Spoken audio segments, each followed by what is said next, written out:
Shalom, shalom.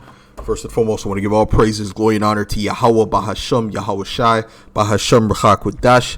Double honors to the apostles and elders of Great Millstone. Salutations, much love and respect to you, Akim, out there pushing this word out in truth and sincerity. This is the brother Chaya Napash, back at you with another video. And this video is dealing with the fact that homelessness will rise. Okay, homelessness will rise. There will be a lot more homeless people that you know in the near future. Why? Because things are going to get a lot more expensive, and the rent and mortgages will soon be unaffordable for the average person.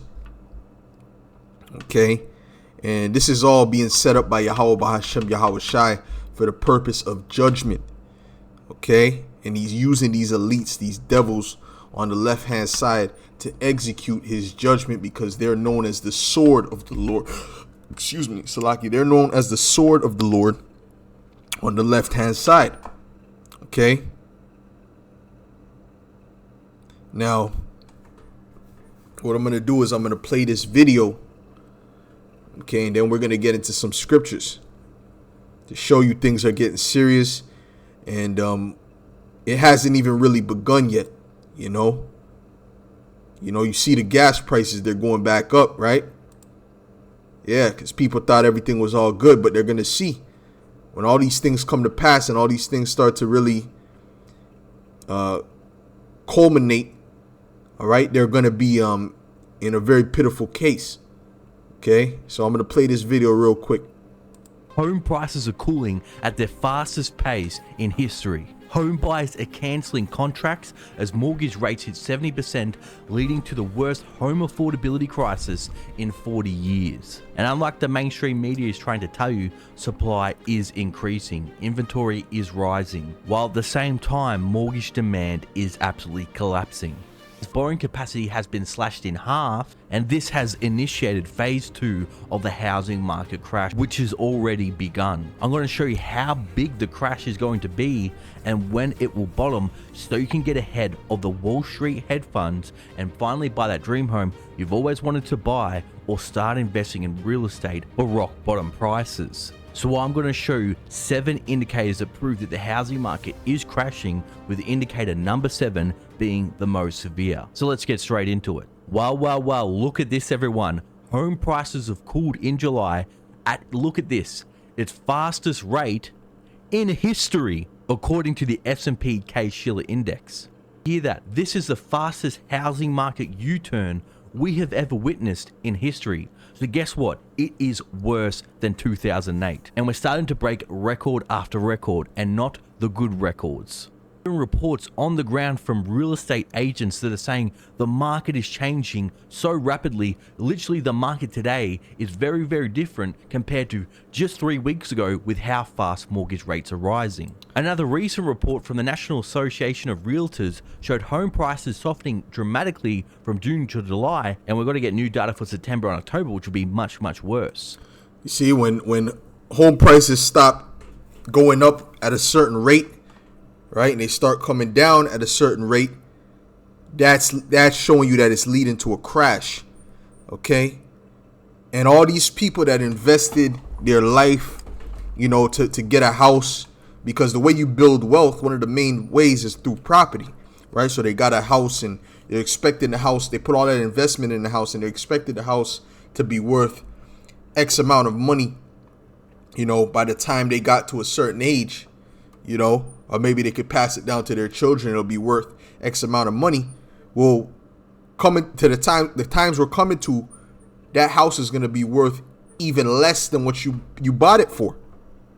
You see, so that's a major L, because a house is nothing more than an investment.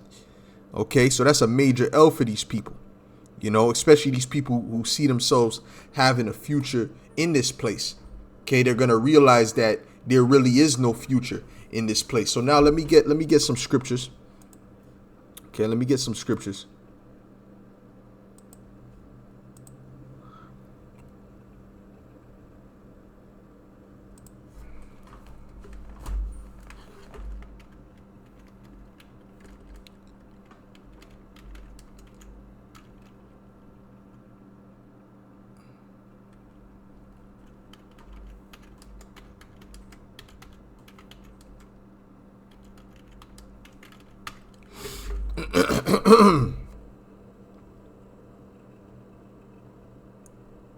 This is Matthew 16 and verse 24. It says, Then said Yahuwah unto his disciples. Let me see if I can go a bit more. Yeah. Then said Yahuwah unto his disciples, If any man will come after me, let him deny himself and take up his cross and follow me. You see, this truth is about denying yourself. You know, there's a lot of people in this truth, right, that call themselves Israelites that are not are not accustomed to denying themselves. Okay, they don't like that aspect of the truth, you know, because when you deny yourself, you're mortifying your members. In other words, you're killing off the body to renew the spiritual side of you. Okay, and that's what the Heavenly Father is looking for. You know, fasting is the same thing. You're killing the carnal needs of the flesh, right, to mortify and to build up the spirit. Actually, not mortify, excuse me, but to build up the spirit. You're mortifying the flesh in that aspect. Okay, so, you know, putting off, you know, the life that you wanted to live, the dreams and aspirations that you had in the world, putting that off for, you know, the kingdom of heaven is the same thing, you know. But there's a lot of people who are not willing to do that, so they put all their investment, or they put most of their investment.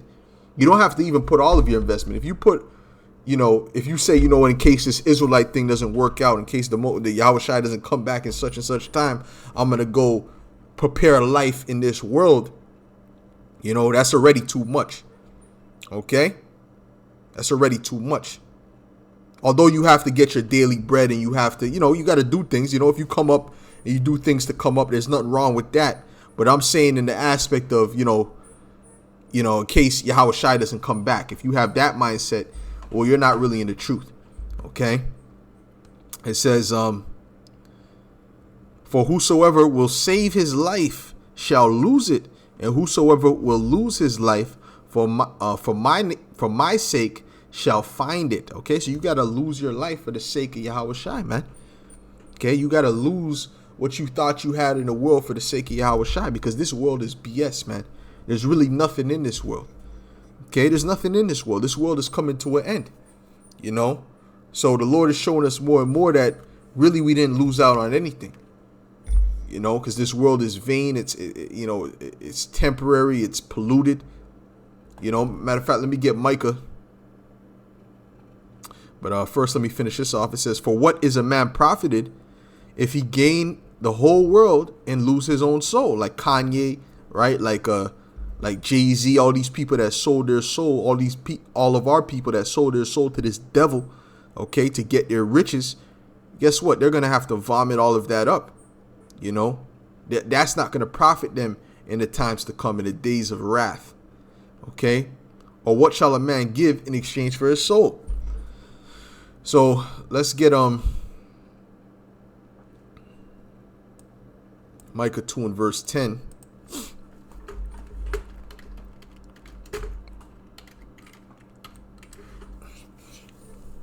This is Micah 2 and 10. Excuse me. It says, arise ye and depart, for this is not your rest, because it is polluted. It shall destroy you even with a sore destruction. And that should be your mindset, that you're not looking for this place to continue. You're looking for Yahuwah to come back and deliver you out of this place. Therefore, your investment really isn't in this world. Although you might have investments in different things, and you might do different things to forge yourself in this world because we're here, right? But you understand that nothing comes before the truth. Okay? You always have in your mindset, nothing comes before the truth. All right? You see? And every brother has their own position in the truth. You know what I'm saying? And you have to remember what your position is. Okay? While you don't neglect the things that are most important. You know, like the street ministry and things like that. You know? Doing your lessons at the house. You know? Being a brother. Showing that brotherly love. Temperance, you know, mortifying the members, all these different things, wisdom, humility, all these different things are things that have to be practiced. Okay. So, Let me get something else. Because the ones that do those things, the Yahuwah Shem Yahushai is not going to forsake in these times of trouble. But the scriptures say that riches profit not in the days of wrath. All right. Riches profit not in the days of wrath. So as we're seeing in this video, you know, all those houses, you might have had someone who got a house, and, you know, Jake is all proud when they get a house. You know, we're seeing that even that is going to be, is going to come down, you know. Furthermore, when you're living in luxury, you got these big homes, when all hell breaks loose and all these people, they can't find food and things like that, where do you think they're going to go? Where do you think they're going to go when there's no food in the inner city? You know, everything is taken out of the inner city. Where do you think the main targets are going to be? You people in your comfy homes with your pantries, man. That's where people are going to be looking to next. All right. But anyways, this is Psalms 37. Okay. This is Psalms 37, verse 25. It says, I have been young, and now I am old. And now am old, Yet have I not seen the righteous forsaken, nor his seed begging bread. And there's a scripture. I'm going to read this again because there's a particular video that I'm going to play. You know, that this scripture came to mind when I saw that video. Okay. So the Lord is never going to forsake the ones that trust in him, the ones that do his will. Let me get Isaiah 65 in verse 11. It says, but ye are they that forsake Yahuwah Shem Yahushai, that forget my holy mountain, that prepare a table for that troop, and that's Esau, Edom. All you Israelites that sold out to Esau, like I mentioned Kanye, which he's saying he's an Israelite, which, you know, that's all psyop activity. That's all BS, you know, because he sold his soul. You see what I'm saying? But at the end of the day, you know, you could do nothing against the truth before the truth. You see what I'm saying? But ye are they that forsake the Lord, that forget my holy mountain, that prepare a table for that troop, and that furnish the drink offering unto that number. Therefore will I number you to the sword, and ye shall all bow down to the slaughter. Because when I called, ye did not answer. When I spake, ye did not hear, but did evil before mine eyes, and did choose that wherein I delighted not. All right? You see what I'm saying? You did evil before the eyes of Yahuwah Shem Yahushai, and you didn't choose that wherein he delighted. Okay, you chose the world. You chose to further yourself in this world instead of following the ways of Yahuwah Shem Yahushai and following after the laws of righteousness. The law of righteousness, I should say. Because the law of righteousness is beyond the laws, statutes, and commandments. You know, but these Israelites, they don't get that. You know, this is verse 13. It says, therefore, thus saith the Lord power, behold, my servants shall eat, but ye shall be hungry. Behold, my servant shall drink, but ye shall be thirsty. Behold, my servant shall rejoice, but ye shall be ashamed. You see that? So at the end of the day, the servants of Yahuwah Shem Yahushai are going to get the last laugh. All right. Behold, my servant shall sing for joy of heart, but ye shall cry for sorrow of heart, and shall howl for vexation of spirit. Okay, so you could clearly see the Lord is going to take care of his men in those days. Even when you read Ezekiel 9 and 4, the death angels are avoiding the men of the Lord, the men that have that mark of exemption. Matter of fact, let me get that real quick. And then I'm going to continue that video. But let me just get this real quick.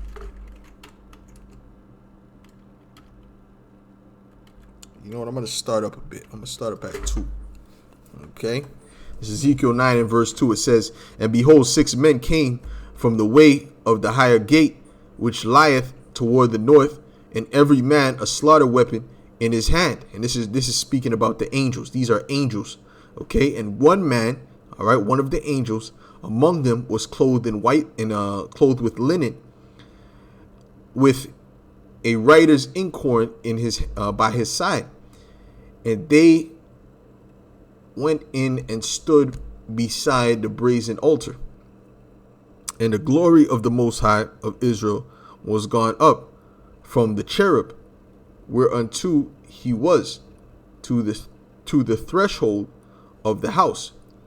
And he called to the man clothed with linen, with which had the writer's inkhorn by his side. Right, so he had something to write with. Okay, and don't forget, these angels is marking everything that you do, man. I remember we had this angel pull up beside the camp, you know, and that angel, and all the brothers remember this. All the brothers remember this day. The brothers that were there, okay, and he was writing, okay, while we were preaching, he was writing and nodding his head, man. All right, and we knew that was an angel. Don't we know that? Okay, you see what I'm saying? Man had shorts in the brick cold winter up in Canada. Come on, man. A Jake. Come on, and he didn't even look even the slight bit cold, you know. But you know, these are the things that the angels are doing. So that's why you have to watch what you do, and you have to examine yourself and make sure you're in the right spirit, because these angels are always watching. Even your thoughts, you have to constantly rebuke those wicked, negative thoughts you have. Okay, and Yahuwah said unto him, go through the midst of the city, through the midst of Jerusalem, and set a mark upon the foreheads of the men that sigh and that cry for all the abominations that be done in the midst thereof. And that's what the angel with the pen, you know, is doing. He's writing to say, okay, he's sealed. All right, and those men are not going to be touched with this destruction, all right, or this hell that's getting ready to come upon the earth. All right, because we're the ones sighing and crying for the abominations being done in this filthy place. And to the others he said in mine hearing, go ye after him through the city and smite. Let not your eyes spare, neither have ye pity. So anyone who doesn't have that mark of exemption, go and smite. Okay, and that's not the same mark in Revelations 13 for you IUIC people. That's come on, man. You guys are on a low level in the scriptures. I'm gonna just tell it to you like it is, man. Okay. If you I'm talking on the spiritual aspect, especially if you think that you can compare this mark with the mark in Revelations 13 and 16, you have no understanding, because that doesn't even go back to the same Hebrew word. The Hebrew word that the mark in Revelation 13 and 16 would go back to is kwai in the Hebrew, which is something physical. This is the wa, which is just a sign, all right, of a sign or a signal.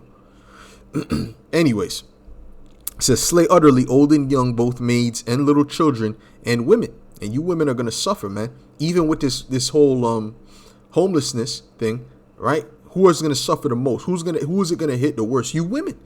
Because even though you got these different people that give these different landlords, they know that women are less likely to pay rent. They know that men are more responsible when it comes to those things. They know that. All right. And they're not thinking about, you got to be equal. No, they're thinking about, I need my bread. So who's most likely to give me my bread? Okay.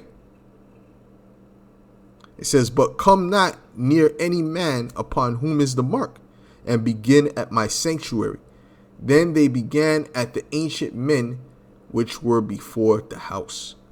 Okay. So the Lord is sending those angels out to put people to death, you know. Now let's continue with this video. Play some more. Just 3 weeks ago, with how fast mortgage rates are rising. Another recent report from the National Association of Realtors showed home prices softening dramatically from June to July, and we're going to get new data for September and October, which will be much, much worse. Prices usually fall during that time due to the strong seasonality of the housing market, but the decline was 3 times the average decline historically. So yes, why prices do normally fall this time, this is 3 times the norm. And listen to this, the share of homes with price cuts reached about 20% in August, the same as in 2017, according to Realtor.com. And with many sellers only beginning to realize the housing market has shifted, as more and more sellers become realistic with their prices, we're going to see much more price declines. But that is only indicator number one, everyone. That is only the first piece of the puzzle to tell us what is happening now. But what you want to know and what I want to know is, I want to know where this housing market is going. I want to know how much prices will fall and when is the bottom, so I can start hoarding cash right now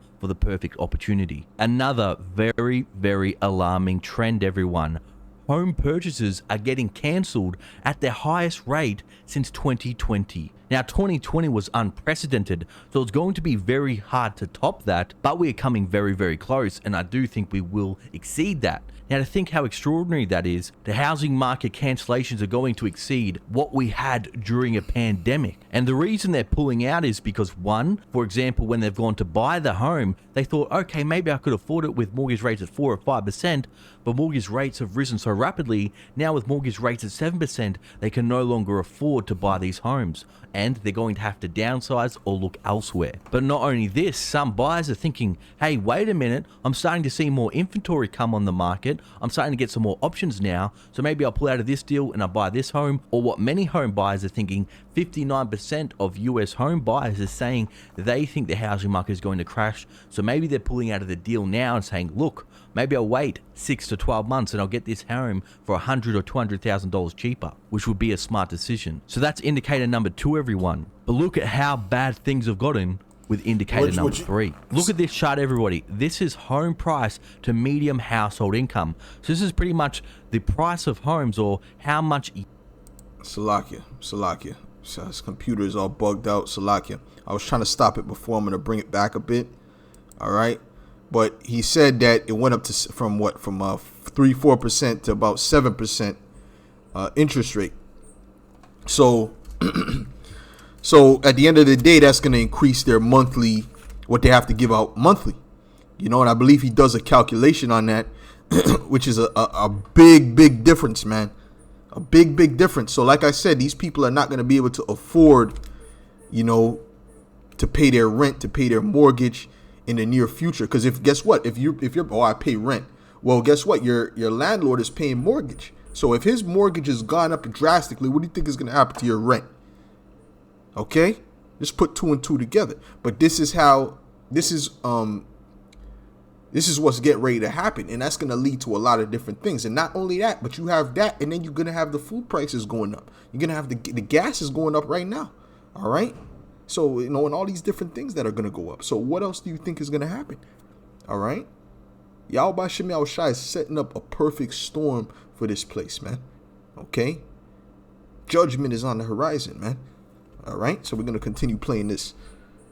12 months and I'll get this home for $100,000 or $200,000 cheaper, which would be a smart decision. So that's indicator number 2, everyone. But look at how bad things have gotten with indicator number 3. Look at this chart, everybody. This is home price to medium household income. So this is pretty much the price of homes, or how much years of income it'll take to buy a home. We can see here in 2005, it hit a record of 7 times people's wages to home values. Then you can see it dropped to record lows here in 2012, so it would have been a great time to buy then. But now look where we are. We are now higher than 2005 and 2008, with it now taking nearly 8 years of income to buy a home. And that's just the average, everyone. There's many cities where it is 10 to 15 times people's annual income to purchase a home, and these are unsustainable levels. And every time we've hit these levels, the housing market has crashed, because people start to boycott the housing market. They're saying there's no way I'm going to be a debt slave for 30 years and pay these astronomical prices. And remember, the bigger the rise, the harder they fall, or the bigger the fall will be. Now, because we're starting from levels that are so overvalued, the crash is going to be worse. If we were starting at levels where the market was at fair value, maybe the crash wouldn't be so bad. But because house prices have gone so far, we're going to see a bigger drop, everyone. Okay, now it's time for indicator number 4. That's right, everybody. Inventory. What the mainstream media keeps on going on about, why the housing market won't crash, and what the real estate agents keep on going about, why the housing market won't crash. Now look at this. For the past few years, I've been using this thing called the 60-second script to generate as much as £18,000 in a single day. That was just yesterday. This is the monthly supply of new homes in the United States. We can see here in 2009, it hit a peak of 12 months of supply for new homes on the market. Now, What we can see here is in September 2020, it hit a bottom of 3.4 months. So of course, house prices were going to rise. But we can see here, inventory for new homes is absolutely skyrocketing, and it hit a peak in July of 10 months. So inventory means that they have them in, that means people are not buying. Okay, that's what it means. Okay, people are not buying, you know, because when you have an inventory of you know, clothes, that means you're not selling at the rate that you need to sell. Okay, that's what he's saying. Getting very, very close to the levels we saw in 2009, which led to the worst housing market crash in U.S. history. And why are we? Excuse me. And why are they not buying? Because the prices are going up. Because they're, you know, the things are getting more expensive. You see what I'm saying? There's uncertainty. You know, they might have got laid off and things like that. Okay, especially dealing with this whole C-19, which this is what these elites wanted anyway. Okay, you understand? And remember, history doesn't always repeat, but it often rhymes. Housing market be spitting all kinds of rhymes, just like 2009. Okay, now it's time for indicator number 5. Listen to this, everyone. Mortgage refinance drops to a 22-year low as interest rates surge even higher. And you know how many people commented and told me at the start of the year, interest rates won't go up. The Federal Reserve will never do it. At the most, they'll go to 1%. If interest rates go to 2 or 3%, the markets are going to crash. And yes, well, they were right. If interest rates go to 3 or 4%, the markets will crash, but they were wrong about interest rates not going up. Yes, they are going up. The Federal Reserve has no option right now. The Federal Reserve is in its biggest battle since 1980 against inflation, and this is a battle that they cannot lose. The stakes are too high. If they lose this battle to inflation, inflation is going to get out of control, and we're going to see inflation like we're seeing in Argentina and Turkey now, with levels nearly 100%. And now I really want to get to the point where he calculates. Okay, I want to get to the point where he calculates, but he said something about the interest rate going to an all-time low, right? Not the refinance going to an all-time low, because what people used to do is they used to refinance their home, and then they'll get some bread off of it, some money off of it, if I'm not mistaken, and that was based upon how much the value increased. You know what I'm saying? So if the value's not increased, if the value's getting lower, you're not gonna get anything off your refinance anymore. You understand what I'm saying? If I'm not mistaken, if I might be mistaken on what the refinance is, but I believe that's what it is. Because when you refinance a car, you can, get money back, so on and so forth. So I'm not a housing expert or anything like that. But hold on, let me see something. I just want to see where he's doing the calculation. Was that here? Let me check. I think it might be here. Yeah, right. When he's doing the calculation, this is good stuff to look into. All right, then we're gonna get right into the scriptures. Let's look at some shocking scenarios here, everyone. So, okay, this is a mortgage repayment calculator, and this is why interest rates have such a huge impact on house prices. We can see here, say for example, if you had a mortgage before of $400,000 and you had an interest rate of 3%, well, your monthly repayments would be $1,696. But now that mortgage rates are 7%, that $400,000 mortgage is going to cost you nearly $1,000 more per month at $2,671. But you may say, Michael, I can't afford to pay an extra $1,000 a month on my mortgage. So you may only be able to afford that $1,700 monthly repayment. So how much are you going to be able to borrow now with interest rates at 7% compared to when they were 3%? And pretty much 90% of home buyers are going to be in the same situation. You see that? So that was a $1,000 increase when that since the mortgage is up, the interest is up to 7%. Right, from 3%, that's $1,000 increase on the monthly cost. Okay, so and it's just gonna go up. So if it continues to go up and they gotta pay, it's gonna be unsustainable. Where the average person cannot pay their mortgage, even if they have a little $120,000 house, they can't pay the mortgage on that, man. Which is not even gonna be a house. That's gonna be like a condo, pretty much a micro condo. Okay.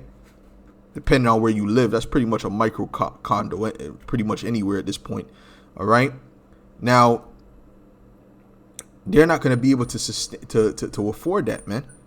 And if, like I said before, if these landlords have to pay higher mortgage rates, what do you think is going to happen to those rents that you're paying? Yeah, that's going to double too. That's going to increase a lot as well. Okay? You understand? So this is just the way that it's going, because the Lord is bringing in a great judgment on this place, and people are not going to have the same comforts that they once had. Now I gotta get this. I'm just gonna show you the title of this particular video. I don't even think I'm gonna play this video because I have a few videos here, but we gotta get to the scriptures, man. That's the most important part. Now, have you heard of Executive Order 14067? Salakia. So most people probably haven't, but it could completely upend American life. You see, we know about that, but we're gonna deal with why 2023 will be worse than 2008. You see, mega asset crash. So this guy's going in.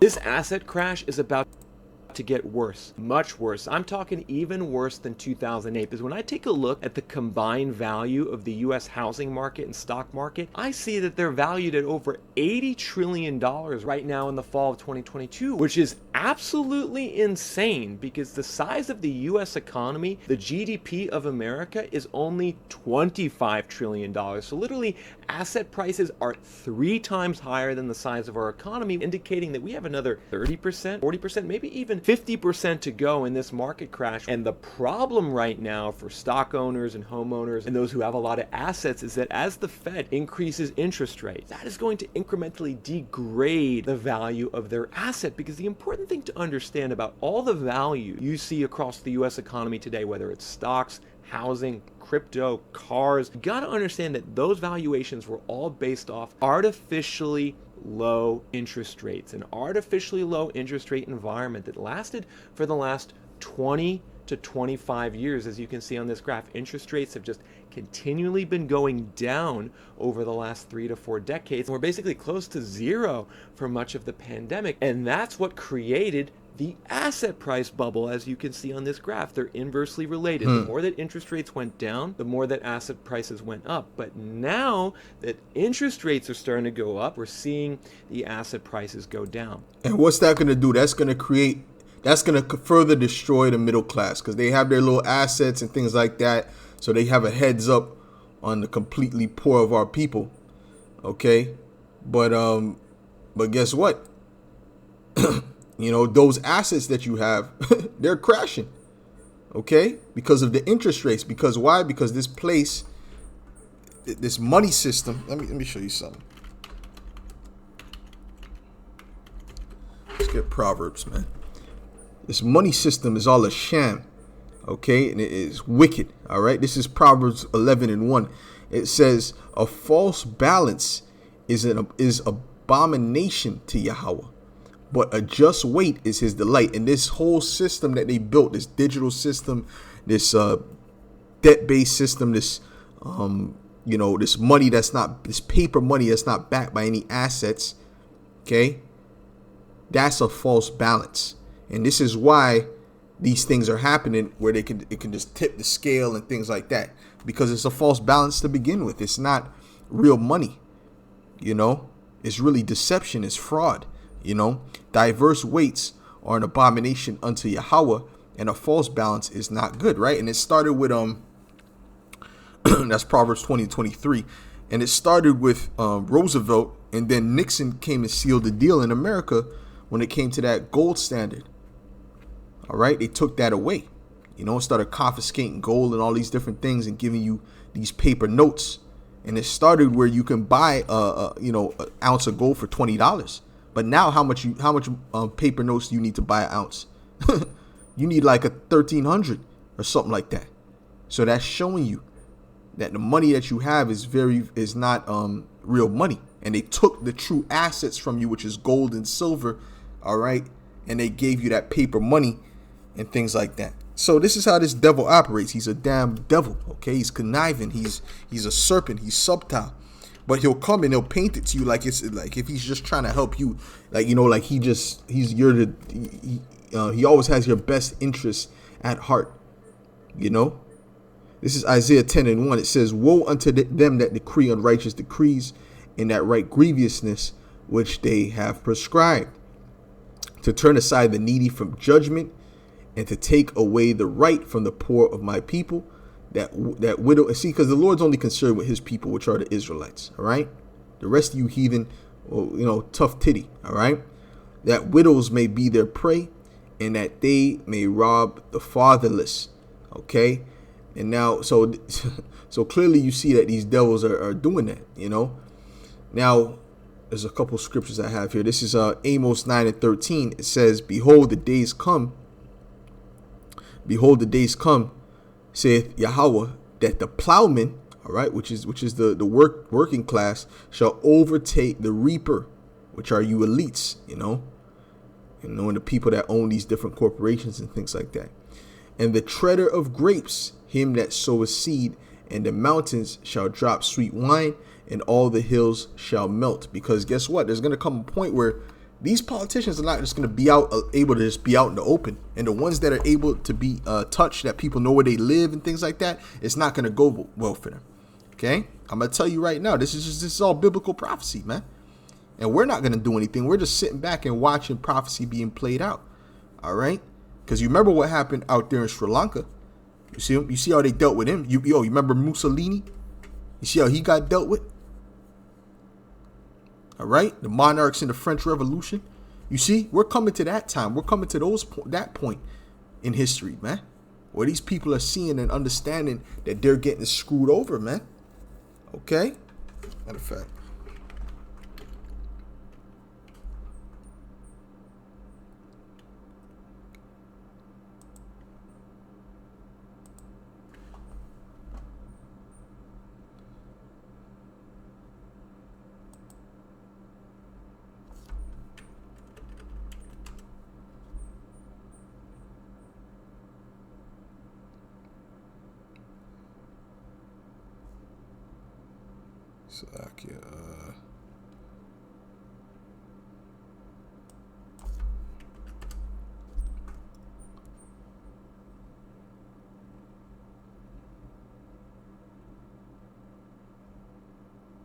This is Job 20:22. It says, in the fullness of his sufficiency, he shall be in straits, meaning they're going to be in a position of difficulty dealing with these elites. Every hand of the wicked shall come upon them. It's not going to be a smooth sailing for these devils. Okay, so it says every hand of the wicked shall come upon him, meaning these people, these lower class people, they're going to be looking for them. Okay, they're not just going to be able to come out in the open. All right, you see. Well, let's get it's perfect time to get into 2nd Ezra, the 15th chapter, man. Let's get 2nd Ezra, the 15th chapter. And even when you go into Sweden and these different places where the farmers are protesting, they have wanted signs of these different elites, man. The gates of hell, and Schwab and the rest of them devils. All right, this is 2nd Ezra 15.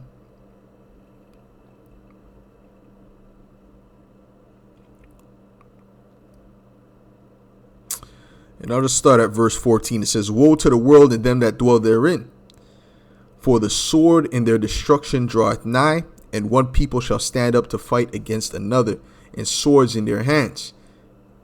Civil wars, race wars, all these different things are getting ready to come. For there shall be sedition among men. What does that mean? That means they're speaking, basically speaking to the point where it's rousing up the people to do things against the government. That's what sedition means. It's not action. It's actually just speaking, words that rouse up the people to do things against the government. All right, which we're just saying prophecy. We're not even doing that. Okay, we're just speaking what's going to happen because it's prophetic. Okay, that's what the Bible says. But there's certain people that are going to be, no, we gotta go and get these people and Trudeau and there's going to be people like that. All right, and invading one another, they shall not regard their kings nor princes, and the course of their actions shall stand in their power. A man shall desire to go into a city and shall not be able. You know, as people, they're going to lock off the cities and so on and so forth. Because when these people, you know, like Gerald Salente said, he said, when people lose everything, they lose it. When they have nothing to lose, they lose it. Okay? And that's where these people are about to be at. Their backs are about to be against the wall where there's no way out. You know? There's going to be no way out, you see? See, now if you know, okay, I got to work extra overtime. I got to work 50, 60 hours a week and, to get some extra change because these prices are going up. Now, when the prices go up to a certain level where that's not even going to help, what are these people going to do? You know what I mean? It says, for there shall be sedition among men and invading one another. They shall not regard their kings nor princes. All right. You see, like I said, they're going to be looking for them. And the course of their actions shall stand in their power. A man shall desire to go into a city and shall not be able. For because of their pride, the cities shall be troubled, and the houses shall be destroyed, and the men shall be afraid. A man shall have no pity upon his neighbor, but shall destroy their houses with the sword and spoil their goods. Like I said, if you got them nice big houses, you're a target in that time. All right. So those riches that you got and you selling out and you trying to save your life in this world, if the Lord's not with you, you're going to lose your life anyway because of the lack of bread and for great tribulation. Okay. For the lack of bread and for great tribulation. All right. So it's going to be a famine. You know, there's going to be all kind of things going on. You know, like I said, these people's backs are going to be against the wall, and homelessness will be a result of, will be some of the beginning stages of these things happening. You know, now take a look at this. The head of a local church that is a program designed to help people facing homelessness says the number of clients he's seeing is on the rise. 33-year-old Asia Garner, who has a brain tumor, is one of them. It's very heartbreaking. I've been crying all the time. My daughter, she's a kid. She shouldn't have to see her mother in distress like that. Reverend Dr. Heron Gaston of Summerfield United Methodist Church says he's seen a 40% increase in people facing homelessness over the past 6 months. Garner, a single woman working mom with a 14-year-old daughter and a baby, says her lease is up and her landlord does not want to renew it. She says she doesn't want an eviction on her record and she can't find another apartment she can afford. So she'll be on the street, she says, by Thanksgiving.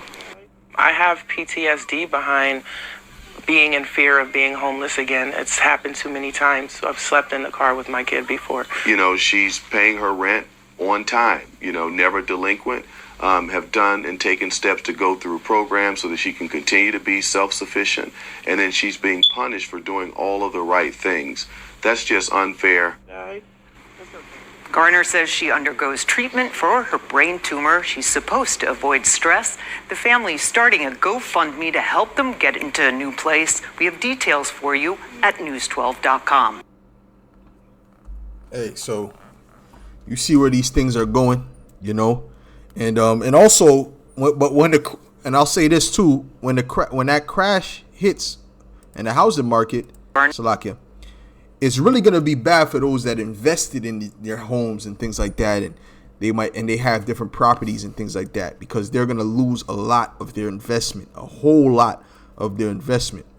But really for people, renting and to buy a home is going to be cheap in that time, actually.